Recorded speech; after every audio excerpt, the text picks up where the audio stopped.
Welcome back to my channel, my lovely individuals. For today's video, we're going to be talking about Bad Bunny and why he is such a revolutionary person. You know, this conversation can go either way. I know I'm going to have people who are going to be like, why are you talking about this? Or why are you considering him to be like revolutionary? I'm considering Bad Bunny to be revolutionary because of the way he carries himself and the way that he conveys messages through his music, through his fashion, through his ways of carrying himself, and just creating visibility for people who need visibility through his androgynous self. So I wanted to do this video, and if you want to see more content like this, because the video that I did for the Super Bowl has been booming, thank y'all very much, and hit that subscribe button if you want more commentary, because y'all really enjoyed when I did the commentary and talked about important things like this and highlighted the importance of having a space to talk about these things. So I think the important thing about Bad Bunny, yes, there have been other artists, male artists, who have done this before, who have portrayed androgyny in a very positive way and portrayed like feminine and masculine traits in highly positive ways in the media. But I think the one thing that really creates a space, obviously those people, they're worldly known artists. So I wanted to talk about Bad Bunny because being part of the Latin community, a lot of times mixing masculine and feminine traits are not viewed in such a positive way, and a lot of times our community does not shed light on that, or does not shed light on realizing that a lot of machismo culture that we have within our community has a lot to do with why people are so uncomfortable talking about the fact that people are just people, and people want to be themselves, express themselves regardless. And a lot of identities are kind of like shoved aside or not highlighted or seen as much because of these social limitations that we have within our communities. And I think that as an artist who is also a reggaetonero, it's also important too, as a reggaeton singer. I think a lot of times like the older generations tend to look at reggaeton like, what's the purpose of this? But I tend to think of it as a genre that also adds to a form of expression for individuals, and also gives light to people who want to express themselves that way, right? And I think it's always given different types of people different outlets depending on how they interpret the music. And with Bad Bunny, he does a good job of incorporating a lot of social stuff within his songs. He's not just like a regular reggaetonero who's talking about homegirl, who's, I've been with her, we did this, she came to the club, she threw it down. Like, it's not anything like that. Baby got bad like this with the open he does have some songs like that, because that's what's hitting in today's, music industry. And I like that music, but I also think it's important to not only see that and also see what he has to give and what he has given, because he talked about retiring. Correct me if I'm wrong, if he's said he's not retiring no more. So let's see. So for the first part that I wanted to talk about was his song Caro, which means expensive, we'll get to the meaning of Caro, or the way I interpreted it. So I think the important thing of this is that he shed light on a lot of things when it came to androgyny or feminine traits that we see in society. In the beginning of the video, he's painting his nails black.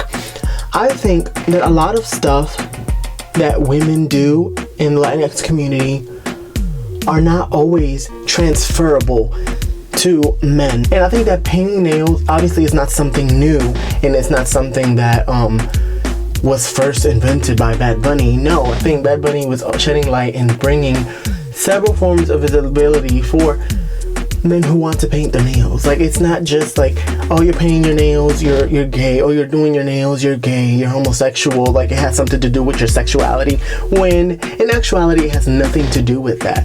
Sometimes people do that to express themselves, and obviously it depends on the person, and that's how they do for them. Like, that's how they express themselves. It's an individualized thing, right?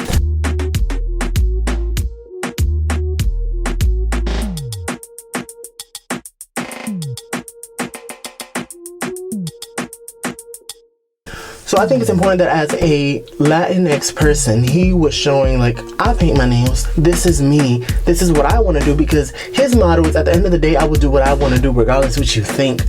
Yo hago lo que me da la gana, which is his most recent album, which means I will do whatever I want to do without taking into consideration how you're going to view me. So I think that it was important how he played with gender, especially with like the painting the nails and the clothing as well. It was him in the video, and then it turned to this other person who is more, well, obviously they're both androgynous, presenting, and I think the person he was trying to portray that it doesn't matter.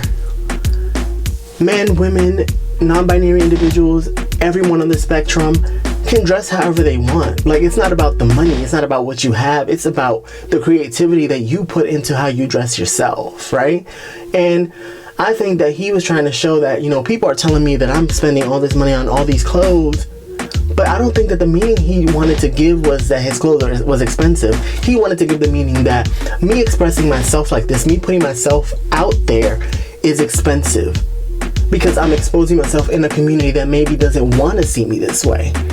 So the fact that I'm putting myself out there, making myself vulnerable to the backlash, people talking about me, people misgendering me, people assigning sexual orientation onto me, he's saying that that's expensive because you're giving up a lot of your privacy, you're giving up a lot of yourself by being who you are. And a lot of people on the side do not give up this facade that we are told that we have to continue, this facade that we are assigned as soon as we're born. And he's saying it's expensive to do this, but I'm gonna do it because it's important for my mental health. It's important for me to be me because I am living my life. This is one life that I have. So there are several parts of the video, like quotes that I want to highlight that I think are very important. So the first quote he says is, ¿Qué carajos te importa a ti? Vive tu vida, yo vivo la mía, por solo ser yo y no como se supuso. So he's saying, why is it important for you? Why me being me affect you so much? Why does that affect you so much? When I'm being me, yes, it's not me being something that you have ascribed or want me to be. I'm just being myself, but how does that affect you? He's saying it's not your business. I live my life however I want to. And he's representing a whole bunch of people, right? He shows people in drag. He shows different individuals with different sexualities, right? And this isn't explicitly said, or like there isn't like a word on top of individuals' faces saying, this is who I am. It's more like he's trying to show you that you don't know who people are. You can't assume things, right? And this is the normal. Because with straight people don't tend to take two looks or to think twice about that individual because they're so normalized in our society, and especially in our Latinx community, since it takes up so much space to the point where that's what we consider the norm, or that's what we consider the carbon copy of how we should be. And then he says another quote that I think is great too. ¿Por qué no puedo ser así? No te hago daño a ti. Y ser feliz me ha salido caro. Eso es lo que yo digo. That's what I said. That being happy has been expensive. It has been a cost for him because it's not just a monetary thing. It's a self-expression thing. And we need to, as Latinx people, and this can be transferable to other communities as well, because we're not all 100% there yet. Okay? Like, we're not all 100% there yet. And there's this whole narrative of Caucasian individuals or white people are like the most supportive people, or there's this idea that being queer, being LGBT plus is a white thing. And I think this also carries over to the United States and like the African American community and other communities. Obviously I can't talk for those communities because I am not part of those communities, but having conversations with people in those communities, I tend to understand a little bit more and see how there's like a mesh within like minority populations and how they consider LGBTQ plus and how they think of LGBTQ plus individuals. So the second part I wanted to talk about was his video Perreo Sola. That buddy, you came through showing us that you got it going on. Like, he did that in that video. He again played that role and said, look, this is my video. I'm going to do what I want to do. I'm going to show myself in this video however I want to show it. And I think a lot of people did not understand what he was doing or what he does as an individual, putting himself in situations that are not normally seen, right? Because a lot of the entertainment industry now, a lot of the male artists now are heterosexual that we know, right? Because they have to play this role. That's how I think of it. You can correct me if I'm wrong, or if you think otherwise. We know we're gonna dialogue, we're gonna talk about it. But I think that a lot of the artists today have elements of hypermasculinity that can be toxic because of the ways that they talk about individuals who are not masculine presenting, or individuals who are not manly, right? And who are seen as men in society.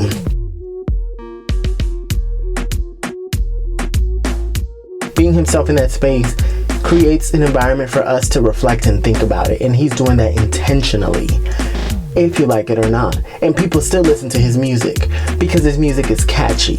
Like, there's another song, I can't remember the title, where at the beginning he talks about someone who's alone, who's depressed, and who's suicidal. Comment down the name of the song, I can't remember, but I'm pretty sure it's from his recent album. And I'm like, he's touching on a lot of important things that we can't let go. We can't just let slide because we don't want to reflect or we don't want to think about it. This is something that truly happens, and that's a whole other conversation. Like, mental health is a whole other conversation within the Latinx community.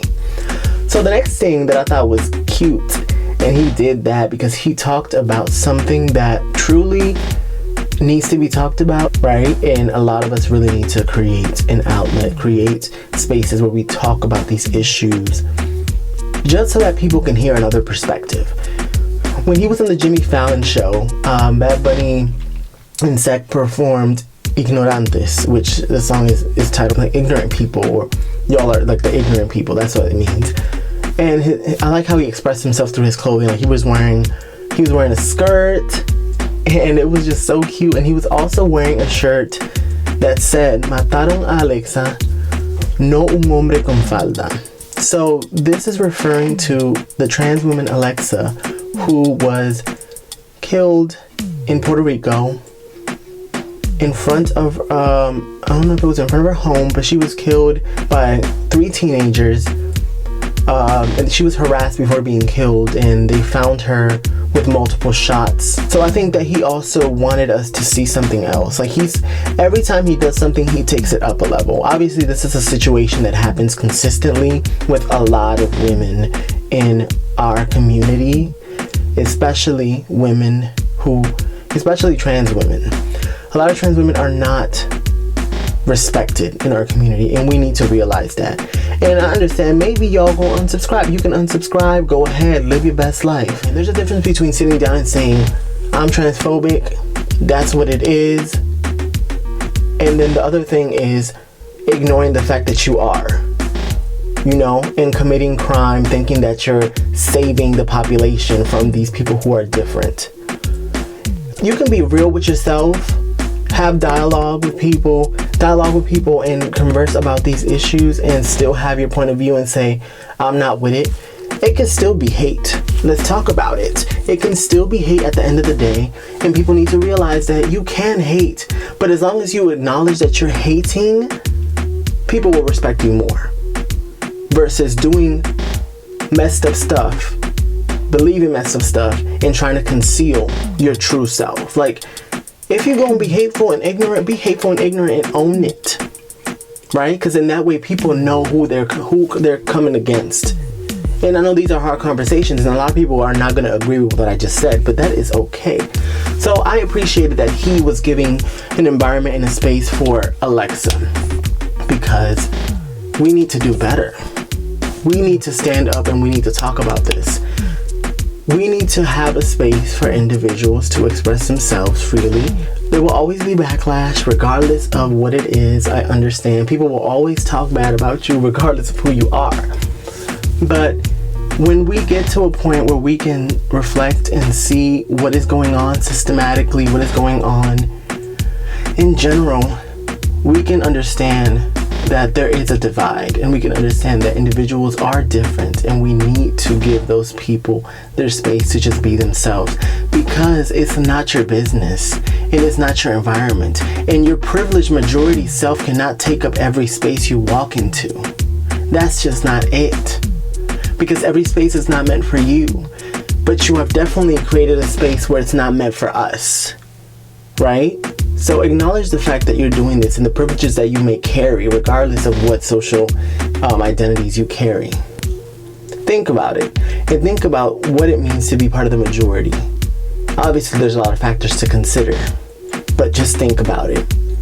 Because at the end of the day, ¿Qué carajos te importa a ti? Let me know in the comment section, what do you think about this video? I know that this was like a deep conversation. I like these conversations. A lot of y'all love when I talk my mind, when I just go off. And a lot of people from Latin America have been commenting on that video from the Super Bowl that they enjoyed it. Hopefully y'all enjoyed this too, because this is also an important topic. This is a touchy one, but I think it was meant to be. I think it was meant to, you know, be spoken of. So let me know in the comment section, what other types of videos would you like to see? What other commentary would you like me to do? And yeah, stay true to yourself and be who you are. Catch y'all in the next video. Bye.